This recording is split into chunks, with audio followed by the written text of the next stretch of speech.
Hi, how's everybody doing? We're here at More Rigged and Scripted Football Times, and we're going to be covering the Eagles in Houston. And since I got Prime Television, I can rewind it and we'll go through some stuff. But before the game started, they were talking about this fella here, and we know that Coach Script knows a lot of these folks. So I'm gonna call Coach Script up and get him on the phone in a minute and see if he knows about this fella. Before I do that, I was telling everybody this Eagles game, 14 points to be, to have that big of an advantage in a game at Pro Football Times is unheard of. And the reason being is that no matter how bad a football team is, they have a kicker on their team that can kick at least 50-yard field goals, without a doubt. There's a fella I have him on my fantasy football league is the fella from Cincinnati, and of course Tucker also for Baltimore. But this dude from Cincinnati kicked 60-yard field goals. I mean, in practice he was hitting 70, straight down the tee. Okay, now keep in mind that that could easily be blocked because you have to kick it low, but for it to go far like that, where they have to strike the ball is different. Like Pat McAfee will tell you when you were talking, he talks about punting and stuff like that. It's like taking a pitching wedge or a 9 iron and hitting a golf ball. You have a little area of of leeway. You can make a mistake, you can misstrike the ball. But these fellas are so good, they are like would be professional golfers, so to speak, but in kicking. That's how good they are. They can actually hit the pipes. And now that there's chips in these footballs, that's why you're not allowed to keep them. Now that there's chips in the footballs and there's magnets in the poles, they can pull the ball further or make it go missing, or make the points. That's what it's all about. It's the points, and by them making a field goal or missing a field goal will actually ruin the point scale. So what I'm saying, the Texans. This was how sure I was of the Texans defense against the Eagles defense. Okay, I took the Texans defense in my fantasy football, and I took Daniel Mims too, the quarterback for Texas. He had 300 yards in the last game, and I just seen the Eagles not covering this at all. Like they're not going to cover this spread. It's going to be the Eagles are going to win, but they're not going to cover the 14 points spread because of what I just said. So the score was 17-29, and it was 14-point game. So they didn't have enough points to cover the spread, so you lost. If you took the Eagles and gave 14 points, you lost. If you took Houston and took the 14 points, you won. So at one point, before the game started, like 2 days before the game started, the Eagles were only favored by 11.5 points. And then, just before the game, I guess, because I was looking at the point spread, it was 14 points. So they are hyping this guy up. I don't know why, but they are. But they're hyping him up. And, they're going to put it to where the Eagles are going to be a huge playoff favorite. But I think, from what I've been reading, I think the Niners are going to go against the Kansas City Chiefs again in the Super Bowl. It may be Buffalo, but it looks like they're going to do a repeat because they let the Kansas City Chiefs lose in that regular season game, but in the playoffs, believe me, it's a different scenario. For instance, one year, the Buffalo Bills played the Pittsburgh Steelers in regular season, and Barry Foster had almost 200 yards against them on the ground. And then we played them in the AFC Championship game, and they smoked us. We didn't get but 3 points, I think. It was bad. So you never know. But that's how they set the storyline up. So let me get Coach Script on the phone here. Coach, you there? Yeah, I'm here, boy. Did you see that game last night with the Eagles and the Houston Texans? Yeah, I saw that game, boy. Oh, what a head of grip they got going on over there. They're very good. They're high class, good actors over there. When I was coaching football time, When you got a team like the Eagle over there, you would not want that team to be on the field too much for offense times. So you got two good running back over there and a good tight end over there in Houston, and you would run a ball on them boy, and hit in the middle field with the tight end and take time off that clock and try to get out that game with a 17-10 lead and win the game like that. That's how you do it. You got to keep them under a certain amount of point. And like I said to everybody over there, Hurst's a hell of an athlete. The man can play football, even in redistributed football time. He's Minister Lamar Jackson. Yeah, there ain't nobody like Lamar. I agree. I'm a Steeler fan. You know, I supported him for fucking 40 years, coach. Yeah, I like this deal. I like Chuck Noll. He's good over there. You know what? I like all the old coach over there. Like Hank Graham over there. He was coaching KC. Yeah, I don't know who it was, but I think it was the Detroit Lions. That Bobby Lane and I think Larry Wilson. And Larry Wilson is an amazing defensive back. He has like 75 interceptions. And what is amazing is this dude literally took, his career in the 50s and 40s, he took 2 interceptions back, one for 92 yards and one for 98 yards. And I think he owns an NFL record with that.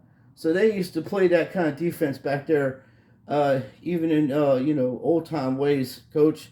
Did you see anything in these games that represent the old flashbacks of when you were coaching, Coach? Well, you're all going to start the same way every time. You kick the ball off, and your job when you're on offense is to move the ball, and then on defense, you don't want to have anybody move the ball on you. But at the end, it's like chess. You get the concept of the game is to get close enough to put point on the board, and whoever do that will win the game over there.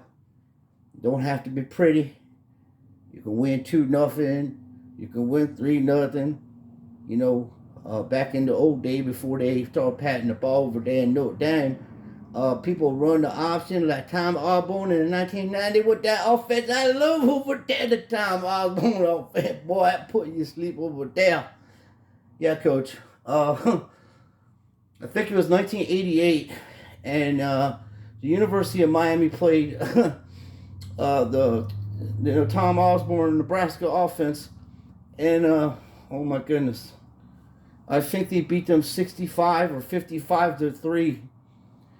It was fucking embarrassing.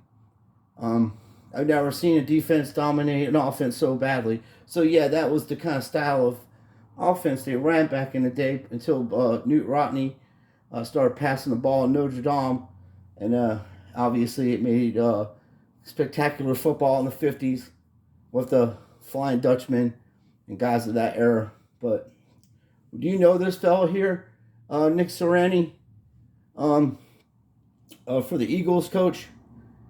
Yeah, I know Nick over there. Put the game on, boy. Got to sit here looking. Yeah, yes, sir. I'm sorry about that. God almighty, I'm sitting here looking at this fella. Put Paul for a second. Now that's Tubby Smith over there. Tubby, hell of a football coach. Even in redistributed football time, he'll put a defense together, and that's what I was telling this fella when they're doing betting times. And they're telling me the Eagles going to blow them all out of there. And I'm like, I ain't sure about that. They ain't going to score more than 35 points in that game over there. And that's pretty damn good. Yeah, you would think 35 points would be bad, Coach. But in this particular situation, with the firepower of the Eagles and, Hurst, everybody slept on them. I have friends of mine, the Eagle fans. They're ready to run them out of town. My one friend, I put football sets together, so I gave him one of a Jalen Hurst insert. It was a pink camo card, and probably worth $30. It might be worth more now, but whatever it was. He traded me what was it? It's a tight end from Notre Dame, Kent. I forget his first name, but Clement Kent or something like that. he plays for Chicago, and I did a trade with him for that. So I noticed that the teams, when I say this, is that teams are connected to each other through defense, offense, coordinators, and all that. Is that part of the script too, Coach? Oh yeah, all part of the script over there, because that fella right there, top 5 defensive coordinator in the history of football times, and he up there with the best of the best, and he better coach than Tomlin, and he was over there, and for Pittsburgh they probably have a better team than they have now. But to get back what you're saying, that old boy over here, Nick. Now we used to call him Shoeshine Nick. Now Nick, besides doing football times, Nick used to have a little pizza stand where he do business, and then showing you Galen Hurst over here. Now look over here. They're gonna show you the head coach over there, the Philadelphia Eagle. Now Nick over there, I talk about that fella. He used the shoe shine in front of Joey's Pizzeria. There he is right there.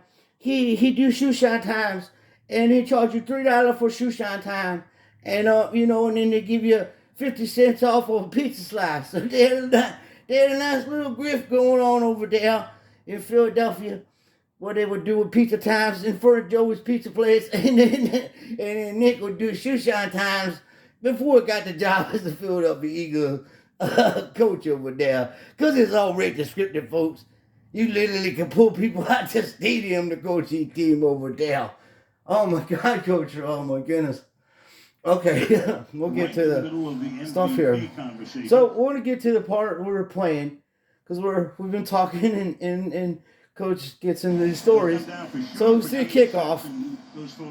Now, when I first saw this kickoff last night, because I'm doing my clothes and shit like that, I'm a busy person too, and I know it's rate descripted, so it's hard for me to watch this bullshit, because it is bullshit to me. It's like me turning on wrestling. I can just literally walk out of the fucking room and know who's going to win. Now, this guy I took, and the reason I told you I took him is prior to last week, he threw for 300 yards and 2 touchdowns. So, my thinking is this.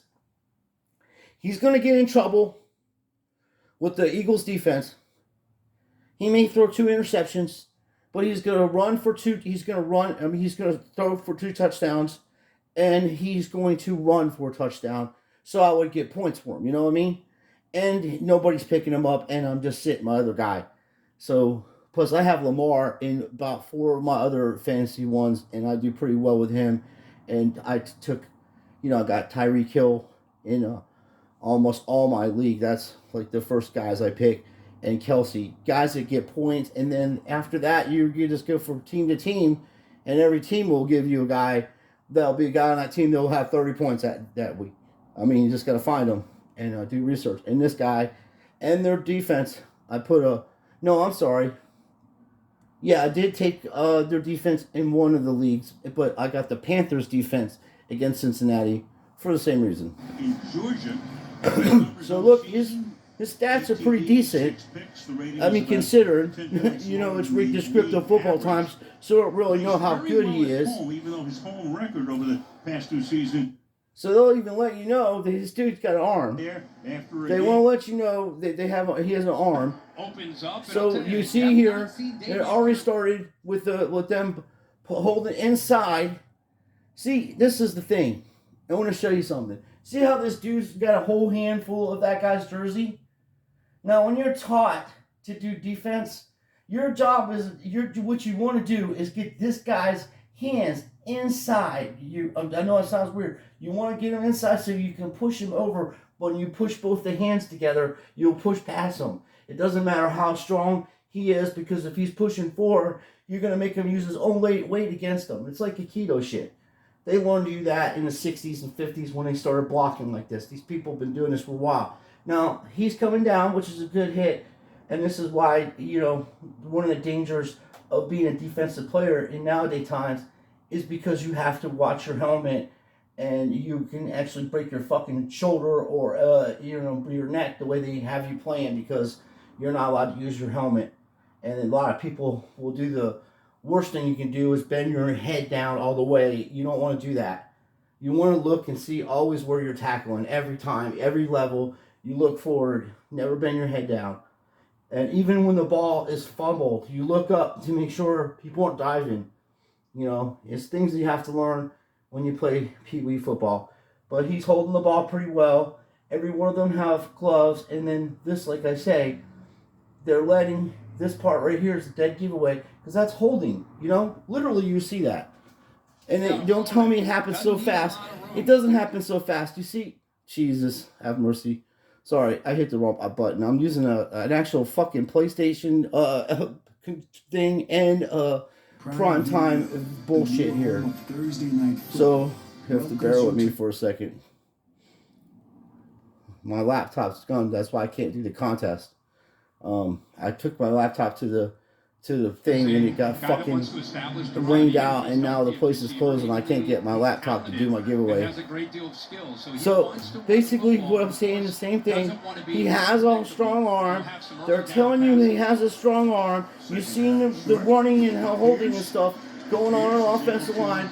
They're letting him set up dominance. Okay, so people don't turn the channel off. Look at the record, 1-5-1. Okay, and then they're 7-0. And then being favored by 14 points. What do you think, Coach? Well, I never seen 14-point lead in pro football time in modern football. Cause what you just said, they got a fella kicking 55-yard field goal over there.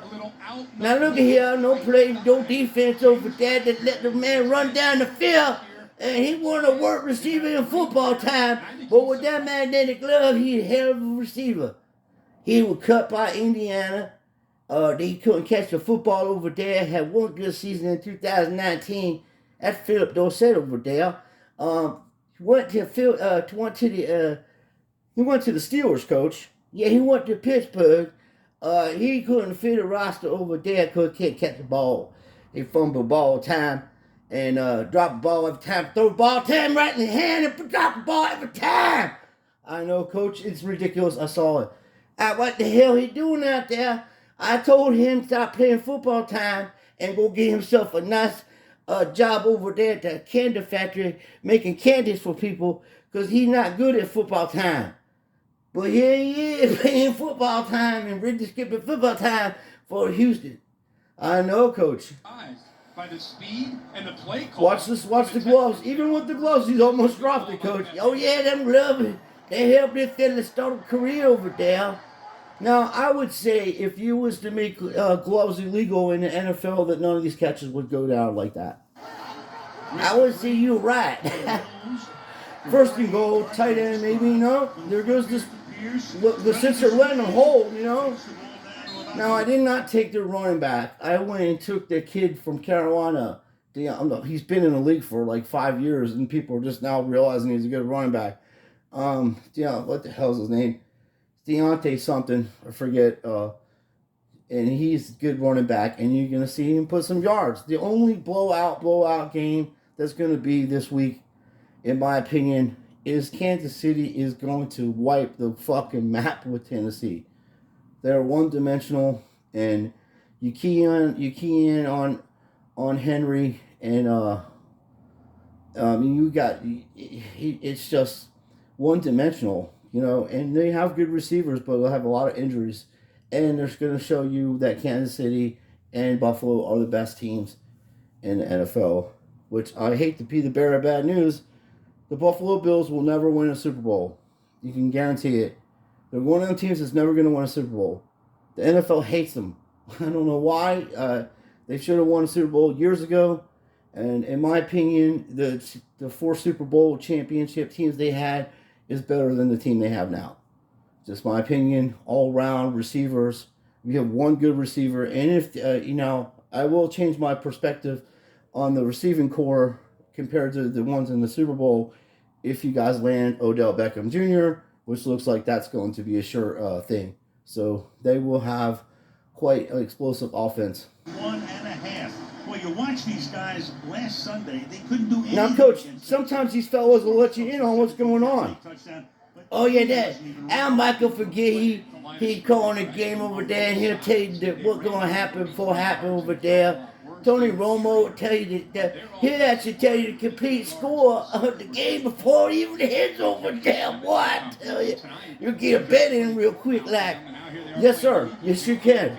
Yeah, it's amazing. It's 100% rigged and scripted, and everybody that took the Eagles to win this in the spread lost. So there's another wide open tight end catch, like I said earlier. They use the tight end probably more than any other team in the NFL because of the dimension that they have. They don't really have superstar players on the side of the ball. They got rid of pretty much everybody, and guess what's going to happen? On week 13, you're going to see Deshaun Watson playing against his team. And they're setting him up to where, hey, you know, they hung in there with the Eagles. Kind of shit. And at that point, the Browns are going to be fighting for a divisional lead. Because they need a new stadium, and this is how they do business. Like I said, I like the Niners to go to the Super Bowl. I even maybe like the Niners to win it for some reason. Jimmy G and I can't explain and tell you how deep Christian McCaffrey's family heritage is in the NFL. It is deep as anybody that's ever played in a game of football. That's why he got that easy trade right over to 49ers. No problem. He's going to get a ring.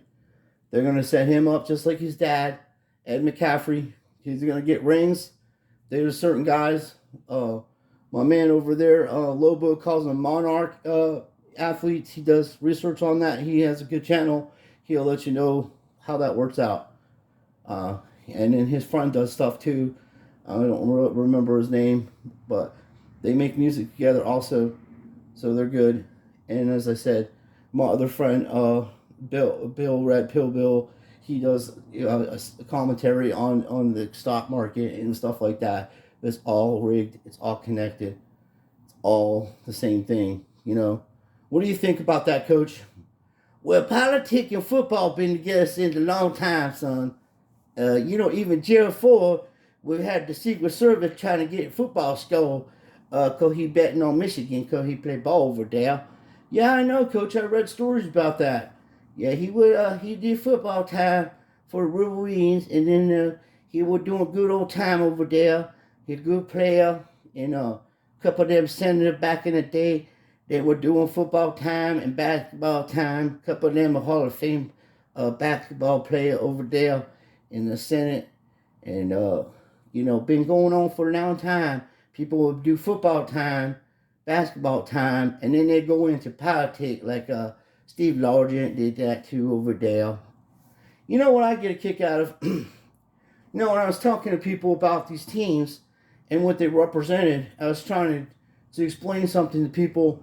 There was like a flashback in the 80s, the same teams that dominated or were decent, you know, are now the same teams that are dominated. And like this Houston Texans, they were the Oilers, you know, back in the day. And I think their last good player was Eddie George, and then they went to the Texans. So, you know, and they were in the same division as Pittsburgh back in the day. So we had a tough division. Jerry Glanville was the head coach over there. Sam Weish was the coach for the Cincinnati Bengals, and then later on, you know, Bill, I think, I can't remember his name, but Bill Belichick took over the Browns and then made them into a playoff team. He had already had 2 Super Bowl, you know, wins with the Giants, I believe, at that time as a defensive coordinator, and he has a defensive scheme that works, you know. So, and even in rigged and scripted football time. So this is all connected. When I talk about politics, when I talk about videos about things, it's all connected. This is a distraction to get your money. It's completely rigged and scripted, 100%. You can go through every play. I can break down everything and to show you why professional players will not do this. And what do you say, Coach? Well, rigged and scripted all the time. Now, in reality, the only way that they're going to beat the Eagle or even keep the Eagle offense on the field is run the ball. Look how much time they took off the clock over there. Now, why would the hell you go away from that? And when you're winning a ball game like that, they go away from there, and then the kids start throwing interceptions when this is totally unnecessary. And you know that fella that was playing 22 could have easily knocked the ball out of his hands. Look how he threw it up in the air like that. The rookie All you out do is of put your hand in the air and knock the 22. ball down, but not in restricted football time. For the extra I know, point. Coach. It's unbelievable. Well- So that's how the night started off, and then we'll just skip through it because it doesn't matter. You know, like where the hell you're at on this. Pretty much any part of the game. You'll see the Eagles will look at their offense and how wide open A.J. Brown is every single time. Every time. Started back at their own 9-yard line. Now, Hurst, like I said, and I've been saying this for a while, one of the best quarterbacks in the NFL. Same with Justin Fields. He finally got somebody over there. Hurst got Sanders, which is one hell of a running back, and that's who I got in my fantasy football also. And you're definitely get points intercepted, almost bickety bobbity, and then they practiced that together. Like I said, I think these teams literally are in some place of seclusion where they're literally practicing these plays with each other. Every play is scripted. Everything is written down. Everything. Even the points. A.J. Brown does a And really when the good points are job gonna of occur. behind Derek Look, this is an Stingley, easy interception. settling in the hole behind the corner in front of the safety. That's perfect. And then the ball's a little high and unable to bring that down. And boy, Petrie, the rookie, 2 rookies there. Now that's a rookie, and he may not have known. He's probably said to him, drop it. He may not have known that he's not supposed to intercept that ball on that play. They're learning the plays. Because he looked like he just dropped it. Who knows? This is what I'm saying. What do you say about that, Coach? Oh, well, with the magnetic glove over there on both sides of the ball, he should have had the intercept it easily. It didn't look like he just let the ball go out of bounds like that. You know, I would have kept hold of the ball. You know, he had an easy interception. But not time for them to score. And if not time for him to turn the ball over here. They're going to throw a ball 75 yards down the field with nobody covering them. What the hell going to happen here? Well, not 75 yards, but wide open 10 yards to an unknown fucking tight end. Which, you know, that's what I'm saying. That is the most dangerous player on the fucking team is the tight end position in offense. They were literally talking about 5 years ago taking LeBron James and having him play for the Browns and just put him in goal line situations at tight end. Because he played in high school and he was really good. Of course he's good. He's 6'7". I mean, for fuck's sakes, you could throw the ball 2 feet over his head and he can catch it. Oh, my goodness. Anyway, what do you think about that play, Coach? Well, yeah, that's what you do. The Philadelphia Eagles taking the play right out of Houston playbook over there. It all rigged and scripted. That guy yelling at his booty. They said they love to do the booty tackle. He got his hand ready to touch the man's booty while he's celebrating football time. And you know, they getting ridiculous out there, booty grabbing, no playing the football time. And the coach and referee getting involved in booty times. And it's unwatchable. Because you're supposed to be out there playing football times and making tackles and calling a clean game. And used to worry by looking at booty times.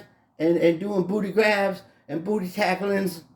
I know, Coach. Well, my goodness. I agree with you. It's craziness on there. So, I appreciate everybody watching. The NFL is 100% rigged and scripted. Just like voting and everything else. It's rigged and scripted. So you watch it. Just watch it for entertainment. You know, get yourself a laugh. And then don't bet on it. No. Don't bet on it. You'll lose. Because they're going to rig it and script it so you don't win. And, Coach, thanks for joining us. We'll go do more breakdowns on some more games with Coach Script. If you got time, Coach, yeah, I'll come over there and do some breakdown. I appreciate everybody watching. And I appreciate everybody's support. Don't bet on the game over here, boy. This stuff is really scripted over there. They get every damn play predictable. They're taking point off the game and magnet over there. I know, Coach. I know. It's hard to watch, man. Well, thanks, Coach, for joining us. Thank you for watching, everybody. Please like and subscribe, and let me know what you think. Did you win on this game last night, or did you lose?